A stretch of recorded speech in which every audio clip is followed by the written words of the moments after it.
Okay. And here you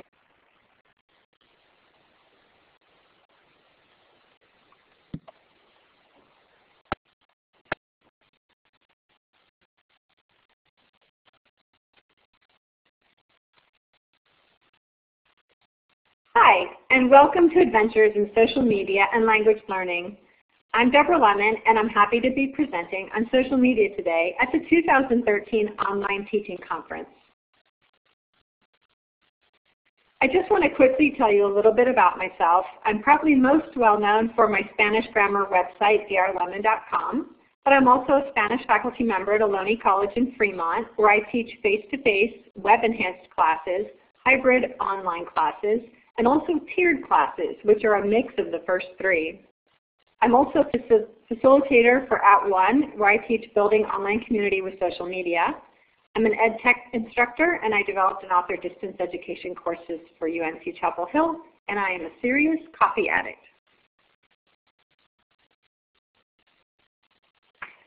Why do we want to learn a second or third language? Basically, to communicate with someone else. The creativity and ease of social media gets right to the heart of personalized, relevant communication, and that's because social media is communication. We can now take learning and practice out into the real world, which is really important for language learners to encourage them to develop their skills in real life. Social media is now used by over 2/3 of all Internet users, and by next year will be closer to 3/4 of Internet users. And social media is not a phenomenon concentrated primarily in the United States. Statistics show that social media has higher rates of usage internationally.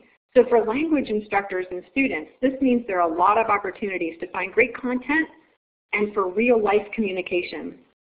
It also means for ESL instructors that your students will already be comfortable with many of these social media environments and applications, regardless of their level of English. To give you an idea of how integrated social media is in our lives, let's take a look at what happens in 1 minute on the Internet. In 1 minute, there are over 100 new LinkedIn accounts. There's over 1,300 new mobile users. There's over 6 million Facebook views. There's more than 2 million search queries on Google. There's more than 100,000 new tweets. Today, the number of network devices is actually equal to the global population, but by 2015, that will actually become 2 times the number of the global population. And in 2015, it's going to take you 5 years to view all the video crossing the IP networks in a second.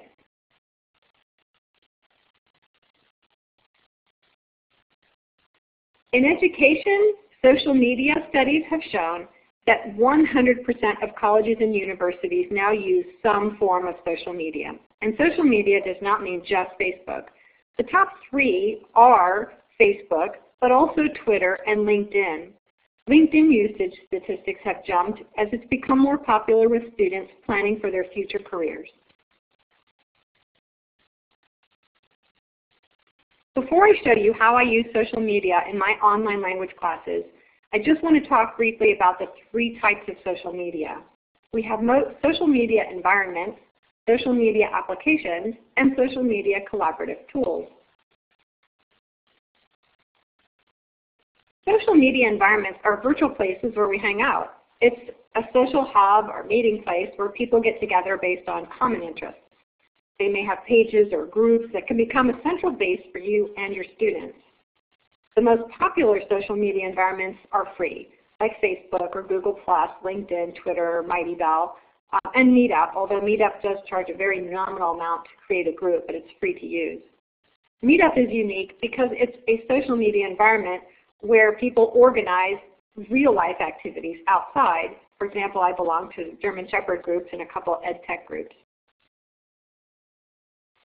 Other social media environments charge. For example, Ning, which is very robust, but it is costly. And there are education versions like Animoto, but these require the purchase of a site license.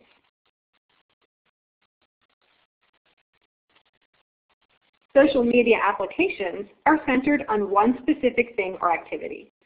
For example, Pinterest, Instagram, and Snapchat, they deal with images, while Animoto, YouTube, and Vine deal in video. Social media applications like Yelp or TripAdvisor or Rate My Professor, those deal in ratings. So how do social media applications work with social media environments? The social media environments serve as a hub where social media application activity can be shared. For example, if I'm using Facebook as my social media environment, we can do activities in YouTube and then share those YouTube videos into the social media environment of Facebook. Or if we're doing a Pinterest board, they can share the boards into our Facebook group.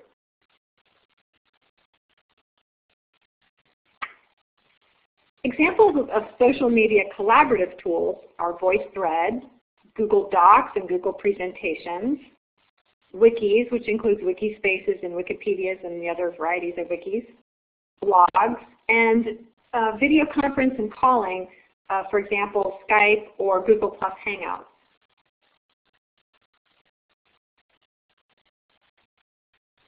Collaborative tools are generally shared into social media environments and applications using links. However, many social media environments, like Facebook and Google+, will usually create thumbnails from those links to show a preview of the tool, or may actually open the tool directly in the environment. Maybe on your Facebook page you've watched a video that's been opened from YouTube. Most sites and tools are rapidly adding social media integration and making mobile apps. This bar at the bottom, for example, may look familiar to you. Most sites have now added this share bar so that you can share content and articles directly into your environment.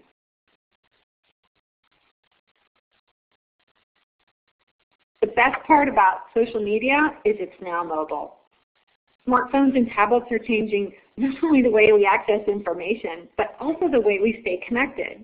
For example, these statistics show that our smartphones connect us to our friends, yes, but also to our community, our schools, and our churches.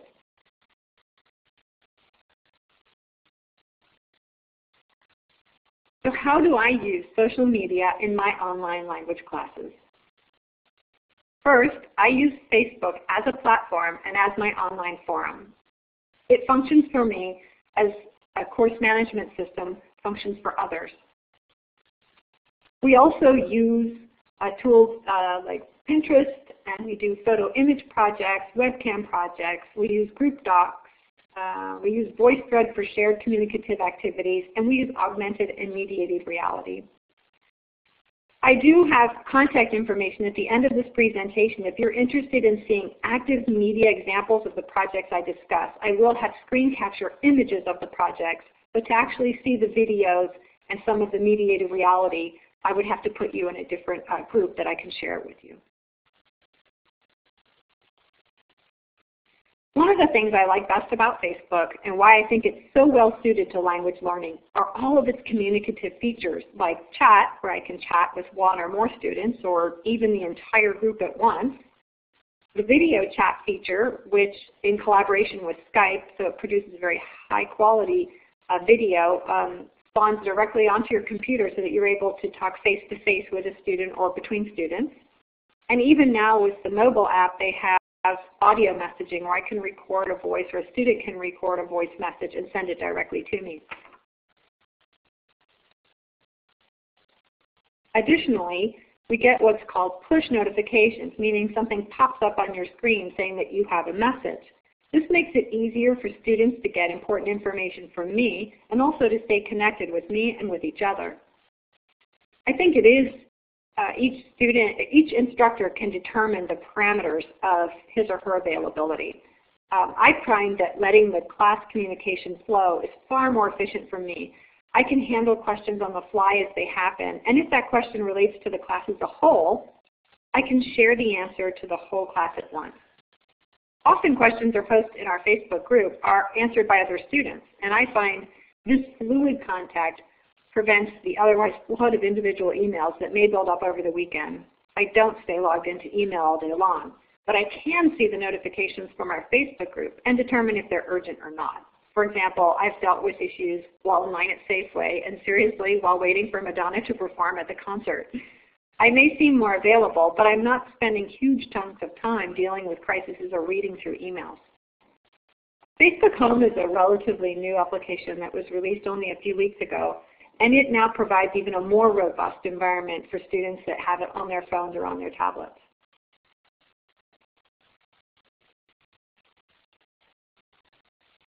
Here's the navigation bar from the Intermediate Spanish Spring 2013 class.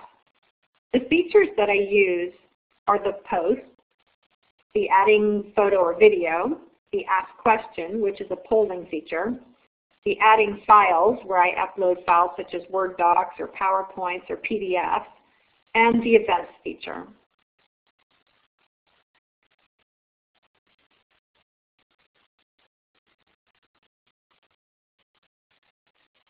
I use posts for quick check-ins or discussions or feedback and evaluation. In terms of feedback and evaluation, it's just general feedback and evaluation. Anything specific to a student I would do in private messaging. I use like to indicate that their posts are grammatical. If you didn't get the thumbs up like, it means you need to go fix it. And there's a nice edit feature in Facebook that you can use on comments, and I can see their edit history, what they originally posted, and then how they fixed it. There's also, you can see in the image presented, the Seen By feature. So at the top, underneath where it says like and comment, you can see there's a check mark, and it says Seen By Everyone. This means that they got the notification, and I know they got the notification about the assignment.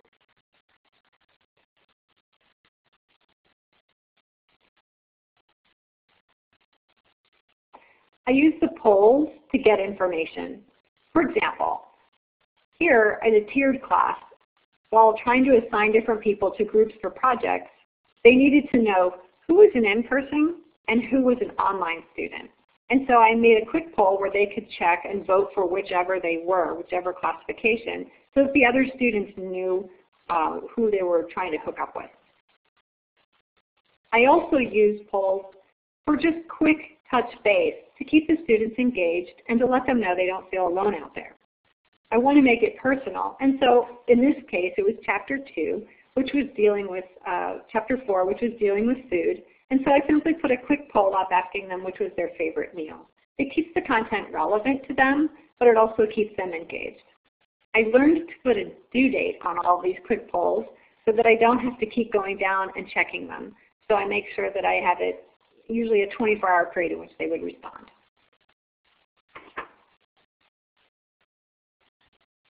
We share photo and image assignments from a variety of applications. For example, we created fashion lookbooks using the fantastic PicMonkey photo editor.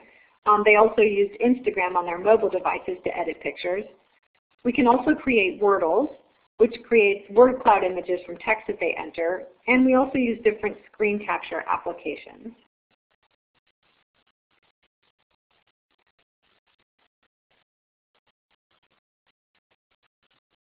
Wordle, as I was saying, creates Wordcloud images from the text that you enter. As you can see, this is actually from my very first Wordle beta test. I was trying to decide if this was something I actually wanted to use and how effective it would be in my class.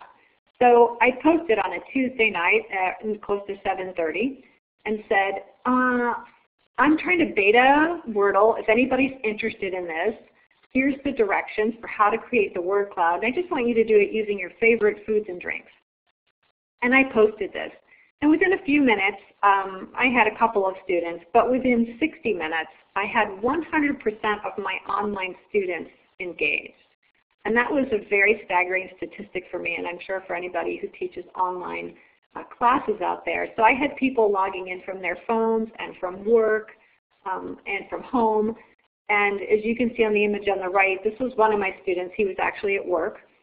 And he was posting, and they were checking each other to see that they had it done correctly. And there was feedback and dialogue going back and forth as they discussed what was in their Wordles. And if you check the times that they're posting, they were working on it still as late as 10:30 at night. And I actually had to post and tell them I was now logging off for the night and that they could continue the discussion, and I would look at it in the morning. But it did show me the power of social media engagement.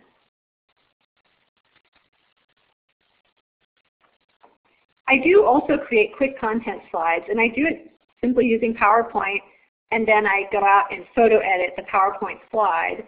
I use this usually for common errors that I find in their work. So as we go through the chapters and we get into new grammar elements, I find that there are certain mistakes that many students will make over and over with each new class section.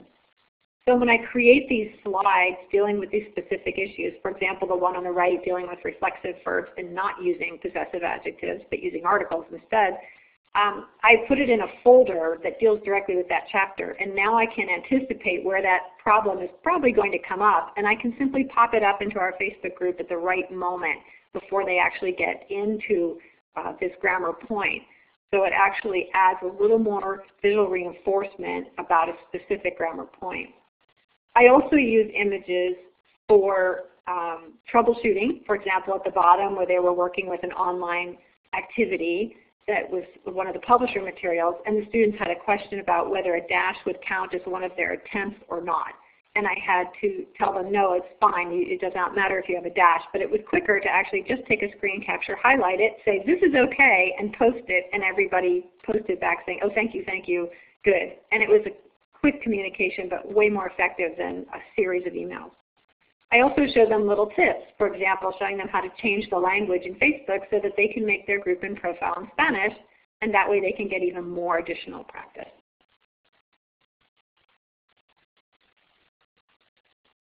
With video assignments, I do require them to do webcams and video projects, but I also do video announcements and modeling myself, not only so that I can show them what I'm looking for from them, but also so they see a real person. And I know I relate to them better when I see them in video. I know who they are, and I think this gives them a chance to feel closer to me in the sense that I'm a real person and not just a computer set of text or maybe a static photograph. I think that ability to build that online community is critical in the statistics for helping that retention and success rates with online classes. Another thing that I've gotten out of doing video assignments is you can use SlideShare or Camtasia to create videos of your PowerPoints. But the nice thing about TechSmith's Camtasia 8, which is not free, unfortunately, but it is a really great video editor, is that you can add small quizzes into your videos. And it's actually a very simple process. And you add a question at any point on your video timeline that you want, and then the students need to sign in with their name, last name, and email address so that they can take the quiz and then they get feedback on it. So I now put in 1 or 2 quiz questions at certain points in the video where I want to be sure that they understand what was said. And they can repeat it so that if they did not get the quiz done correctly the first time, they can go back and do it again once they have their feedback. But it's a nice way for me to see how they're doing with watching the quizzes. We also do webcam individual assignments. This one was a small group discussion project where the students had a topic and they had 1 minute in which they could discuss, in this case, what they used to do for fun when they were kids, what they liked doing, their favorite activities. And you can see that as they posted their webcam projects, that they got a lot of interaction from the other students back and forth. And that's the nature of social media, that they will comment on each other's pictures or each other's videos. And so it's more spontaneous and it's more engaged. In fact, their first video cam assignment is when they first start the class. I want them to introduce themselves, but I want them to introduce themselves in their own environment. For the beginning class, it would have to be very basic in terms of what we actually know with Spanish, but this is the intermediate class. And so this student, for example, did a video of himself in the car going out with his friends, introducing his friends and talking about where they were heading out for the evening. So it makes it very personal for them and also very relevant. I have learned, by the way, to put time limits on my videos, sometimes 30 seconds, sometimes 1 minute, so that you avoid the person who rambles on with a lot of for about 2 minutes. This was a collaborative project in my tiered class where I had the hybrid students meet up in small groups, in this case groups of 4, and they discussed things that they did last weekend as a group. In this case, they made it up, but it was using the preterite, past tense, and they could only say activities that they did, and then the online students viewed the video and had to guess where they went. And then when the exercise was over, the in-person students would then go and check the like next to the correct answers of where it is that they went.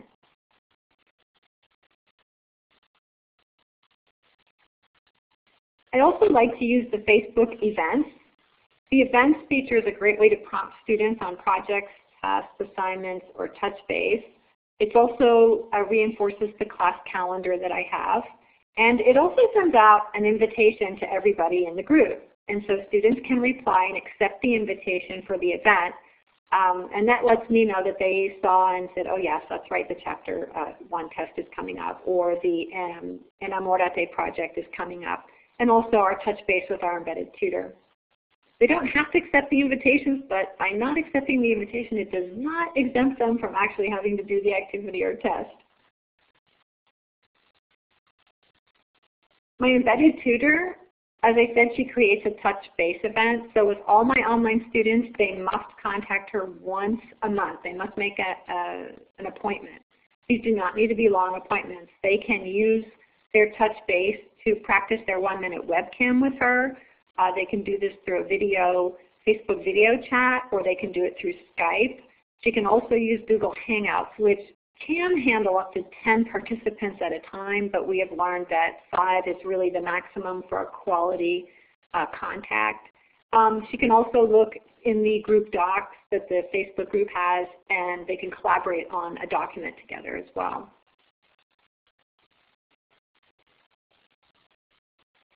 So let's take a look at some of the social media tools and applications that we use in my class. One of my favorites is Voicethread. It's a great collaboration tool for small group activities, but also for large group activities. It has the ability to have audio, video, and text commenting. It's sort of like a SlideShare for anybody who's seen that. And if you haven't, it's like PowerPoint, except that you can embed any type of video or image or text into this presentation, and you can then record comments around it, and others can also record comments around the slide. This can be shared to Facebook, or they provide you with a code as well that you can embed into any HTML enabled sites, including Blackboard or Moodle or Canvas. Here's an example of a Voicethread project I did, and you can see here the center screen where the student used the webcam feature to actually record herself live, and the comments are posted around her. So in this case, the assignment was daily routine, finding what they would say 3 activities they did normally in their daily routine, and then I would assign them out to 4 other students who would watch it and then record their own comments, noting what they had in common and what is different in terms of their own daily routines. Another project we did was the Dream House project. This was another individual project where they had to design and then describe their own dream house. They could use images or draw their own sketches of what they would like to have their house be like, and then on each slide they commented about specific features. Other students then were assigned in pairs to review and comment on 2 other student homes. But they were free to review all of the homes and comment on all of them, and actually most students do.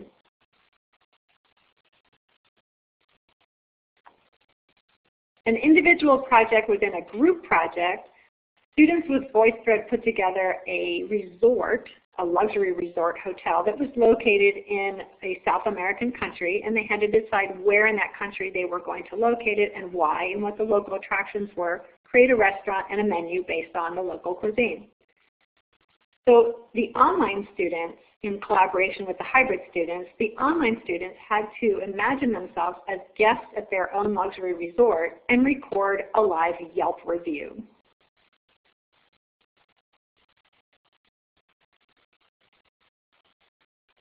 Another collaboration project that we have with another social media application is Pinterest. Pinterest is frequently used for fashion, among other things, and so it seems like a natural fit for the fashion project I do every spring. In the past, with the in-person classes, I had a fashion show and coordinated with ESL to present it. But with online students, obviously, this would be impossible. So I chose Pinterest for their projects. The students created an individual lookbook, which is like a fashion portfolio. And then they recorded themselves doing a catwalk in one or more of the outfits. And these catwalks were coordinated into team videos.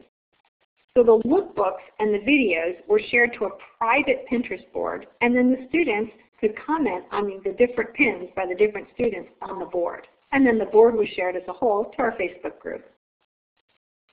Again, this is taking vocabulary and grammar constructs and putting them in a context that was relevant to them. These were things they wanted to talk about and that they could talk about and were easy to share and kept it more alive by using these social media applications. Animoto is another social media application that I love, speaking of videos. We use Animoto to create MTV-style videos out of images and video clips. This is actually a screen capture image of a video that I created talking about learning in Facebook, where I mixed the hybrid blended and the fully online students. Animoto offers a free education account, by the way, for instructors, and it does have free basic accounts for 30-second films, but you can get longer ones by creating accounts for your students as well. Some of the projects that we did, I did documenting trips for my online students if they went someplace as simple as to the mall, or they went someplace like one of my students is a ballerina and she performed in Moscow, and so she took pictures while she was in Russia and created this video documenting her trip. Another project that we do is the Catwalk Fashion Show that I mentioned earlier.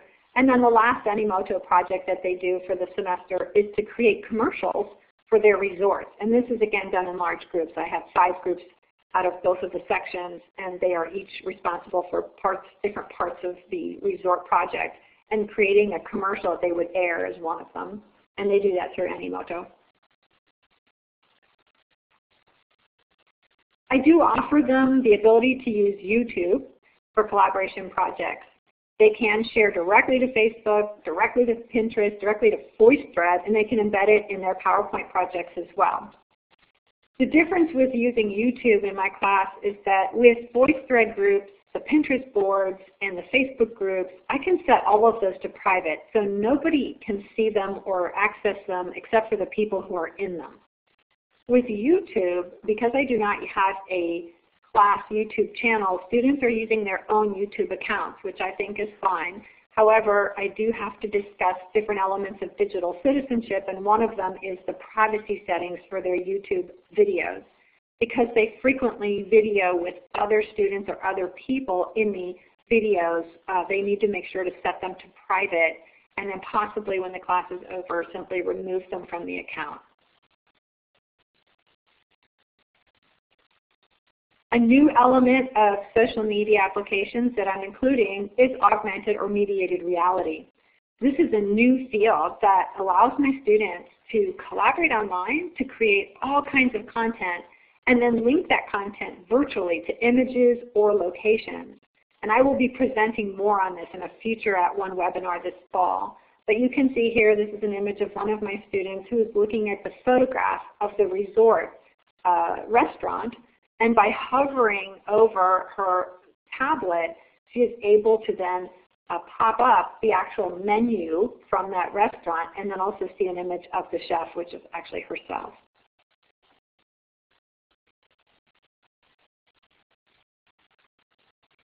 So how much do my students like the class and like having to use all of this social media?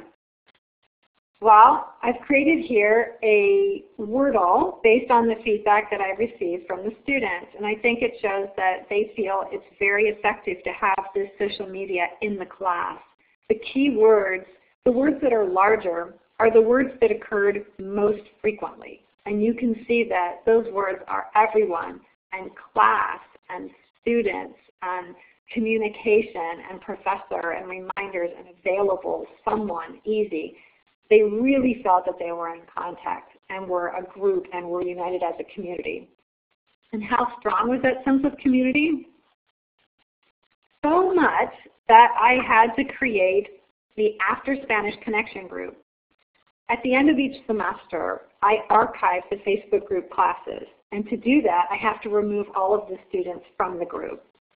And they were very sad that they could not stay in touch with each other, and they had to go about friending each other. And so I came up with the idea of this After Spanish Connection group, where I can move all of the students into it after each of the semesters end, archive my class, but they still have a way to stay in touch. And I turned over the administration for this group to my embedded tutor and several of the other students who were interested.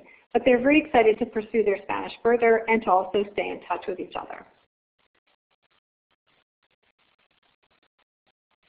So resources and how-tos. So I've created this list for you of the different resources that I use. On the left, it's the collections that I have in Learnist. Learnist is very similar to Pinterest, but it is more education and professional oriented. Also my connection on Facebook, as well as a group that I've created called Teaching in Groups. My links for my Google Plus account, my LinkedIn, and my Twitter accounts. And on the right are my education Pinterest boards. I have boards on social media, boards on digital citizenship, educational technology ideas, Facebook and teaching, and one that I left off, which is screen captures for some of the applications that I discussed, like how to use PicMonkey and how to use Animoto. Please feel free to contact me for information or workshops, or if you'd like to see examples of my students' media projects in action. I've provided my contact there, and I hope you have a great conference, and thank you so much for watching this webcam conference today.